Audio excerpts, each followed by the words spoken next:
Mrs. Curtis Brown, with whom I lunched some 2 or 3 years ago, suggested that I should write a book in novel form about broadcasting as a career. I told her I thought this was a mistake, as it was hardly fair to speak of the BBC, which is so limited in the number of people it employs, as a career in the same sense as schoolmastering, engineering, and so on. She agreed with me, and then suggested that as I had been with the BBC for so long, and helped it in its very early stages, that I ought to have something of interest to say about its growth, its ways of working, and what goes on inside it. I told her I'd never written anything but plain memoranda in my life, and that the last thing I'd ever thought of doing was to write a book. But she encouraged me to try, and this is the result. Another excuse for writing it is that I was born at a time and to a world which, it must be agreed, has changed more than in any other period in history. And broadcasting, along with electric light, telephones, votes for women, motor cars, Frigidaires, Hoovers, takes its proper place in these new developments. My intimate connection with its birth and babyhood may perhaps justify my telling something about it. As I came into the BBC's broadcasting house on the morning of May the 7th, 1945, through streets hung with bunting, I looked up at it, dark, grim, and still bearing the marks of war on its chipped walls. Its sombreness was relieved by gay flags fluttering under a warm May breeze, and I thought back some years to when we first occupied it, when it was painted a fresh white and spick and span inside with its newly decorated studios and clean offices. I then thought of it when war broke out, a dark mass against the sky and the blackout. I remember it vividly as I came to it one morning after a particularly outsized bomb had fallen close beside. It looked sorry and bedraggled. The streets were full of hoses and cordons and polite policemen. The side of the Langham Hotel had fallen out into Langham Place and had practically blocked the roadway, and inside, looking somewhat bewildered, were bunches of dispossessed staff with nowhere to go.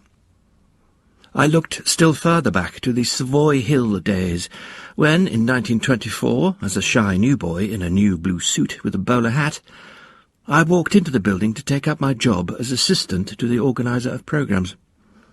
I knew no one there, save my brother, Peter, then chief engineer. Mr. Reith, as he then was a distant, menacing figure in the background. I remember being introduced to most of the staff, which didn't take very long in those days. The whole of the BBC could be photographed on the steps of Savoy Hill, and trying to understand what they were all doing. Admiral Carpendale, the then number 2, was the first senior official to take any notice of me. He sent for me under the impression that I had an artistic streak in me, at any rate an eye for colour. I came down to see him suspending between his fingers 3 pieces of coloured material, and almost angrily asking me what I thought of such a combination as a decorative scheme for a new studio in Cardiff. Tempora mutantur. Now, special committees will sit, expert decorators will be called in, estimates prepared, checked, and passed. Looking back at it all now, although one accepted it without much thought, what strikes me was the amazing way in which the thing grew. I remember lunching with Sir Stenson Cook, then in charge of the Automobile Association. It was then a race as to which of us had most customers. The AA kept neck and neck with us for quite a long time, until we began counting in millions rather than hundreds of thousands. At the end of 1923, there were nearly 600,000 licence holders. At the end of 1924, over 1 million. In those far-off days, there were, of course, comparatively short hours of broadcasting. The public could, on certain days, set their watches at 1 p.m. and listen to a concert for an hour. Then there was silence on the air till 4 p.m, with, however, 1 or 2 afternoons a week being tried out experimentally for broadcasts to schools. There would very likely be a so-called grand popular concert at 8 p.m, which would go meandering on happily for as much as 2 hours, although such labels are dangerous, as it is for the audience to decide whether the concert is grand or popular. Talent competitions flourished, the listeners being the adjudicators for juvenile as well as adult aspirants. There was an evening, later on, when I had a house in London, when I asked some rather important people in for a drink. They were all somewhat sceptical about broadcasting and being thoroughly critical of our programme standards.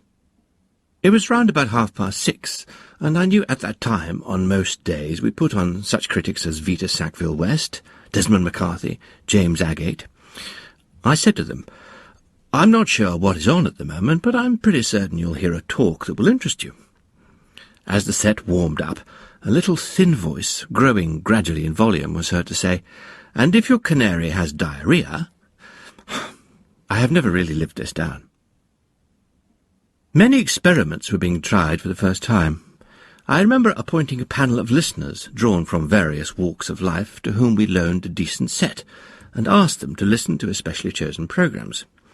There was, amongst others, an old lady who had in her time been connected with the concert platform, a retired major, an electrician, and a gardener.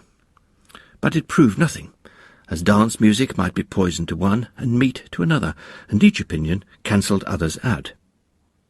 There was that particularly controversial subject as to whether the names of those taking part in a radio play should be listed in the Radio Times or not, whether they should be read out at the end of programmes, or not mentioned at all. I have always had my own views on this. To me, the charm of radio drama, and the one advantage it has over visual drama, is that it gives the listener the opportunity of shaping the characters to his own imagination. He sees the heroine as a slim, if he likes them slim, pretty girl with dark hair and blue eyes, a shapely ankle. Or, if he has a preference for blondes, there she is. She moves gracefully. The listener begins to share the hero's delight in her. She is all his imagination asks. For female listeners, the same process of the imagination can take place in reverse. We will, alternatively, assume the names of the cast are printed in the Radio Times. He reads that the heroine's part is being taken by Miss Blank, who he has seen on stage. A good actress, yes, and speaks her lines admirably. Getting on in years, maybe. The inset photograph is not particularly flattering. The illusion is gone in advance, and the imagination chained to a reality. I believe, theoretically, that broadcasting and all its works should have been kept as much a mystery as possible. Announcers should be veiled from public gaze, and should always be voices and not names. The effects room, in particular, should have been kept secret. When I hear on the air the sound of a galloping horse being ridden for life on a dangerous mission, it would bring to me the picture of a perspiring effects boy strumming violently on a table with a pair of inverted coconuts. But it's too late. Announcers have their photographs in the papers, and the casts of plays are printed, and the effects room shown to visitors and publicised.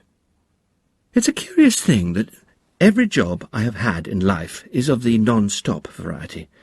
I have never been able to lock my office door and say on a Friday evening or Saturday morning, "That's it, till Monday morning." One was not really safe at home from the opportunist reporter, or, for that matter, from the occasional insane, with whom one had been in communication at the office. I was playing tennis one afternoon when the maid announced a caller. In the drawing-room I found a woman who had been writing to me persistently about children's hour matters. She also had a dog, which she had brought with her, which she called Little Bunny Soulheart, and in whose name cheques used to be sent for children's charities. I was glad to meet the dog, whose name had always intrigued me, but not its mother, whose imaginings were frighteningly mad, as she would write long letters about the adverse effects broadcasting was having on her South American securities. I escaped, however, by saying I was my brother, and that I was out. The staff kept increasing at an alarming rate. Some of the originals left on the crest of their particular waves for other jobs, and I recall that one of our senior officials might have left more abruptly than he intended when I saw him outside the building peering into the tank of his car with the aid of a lighted match to see what his petrol position was. The same man sent me a simple memorandum one day acquainting me with the fact that his secretary was troubled with mice in her drawers, and could I see if anything could be done about it. This vast and complex organisation, now, at the end of the war, employs some 13,000 staff, whose offices and studios are scattered far and wide, and over which memoranda, files, and staff instructions fall like snowstorms. The girls in our telephone exchange used to know us all. I still feel hurt when a girl asks me to repeat my name. With the growth of broadcasting, advisory committees of various kinds were appointed. One was the Pronunciation Committee. At the first of these meetings, a long list of words, the pronunciation of which was to be determined, was laid before each member.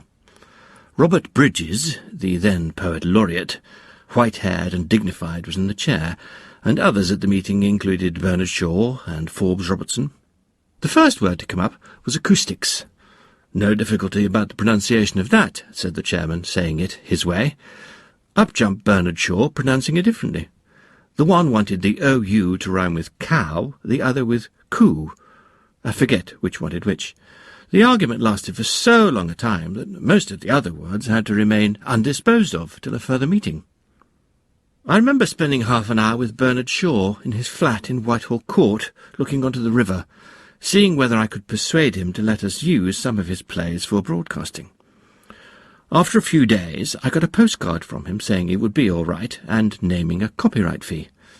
I replied, saying I thought an extra naught had got in by mistake, to which he never replied. I took this as agreed, and certain of his plays were used. He made it quite clear, however, that the exact script was to be observed, no cuts, no alterations.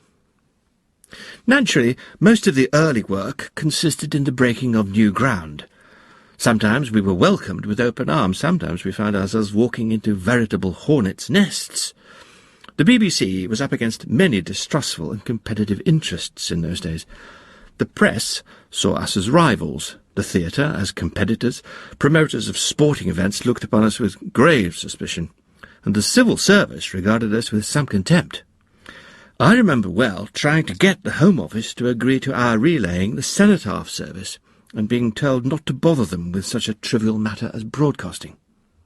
The Football Association remained obstinate about letting us report on league matches, but I can remember our trying to circumvent their decision by sending in relays of eyewitnesses who paid their entrance money in the ordinary way and came out in sequence to broadcast about the part of the match they had seen. I am always greatly proud of the fact that the first note of music played from Broadcasting House was something I wrote. It's just the time for dancing.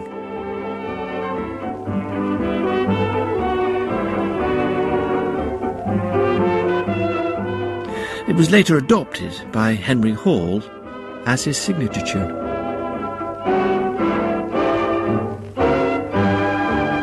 The latter, with his dance band, was the first to transmit a programme from a studio in this building. One day, when coming out of the BBC, I was asked for an autograph by a small boy. Flattered, I wrote in his book. He thanked me profusely, and then, before putting it back in his pocket, had a look at the signature. To my surprise, I saw a tear trickling down his face. "I thought you were Henry Hall," he blubbered.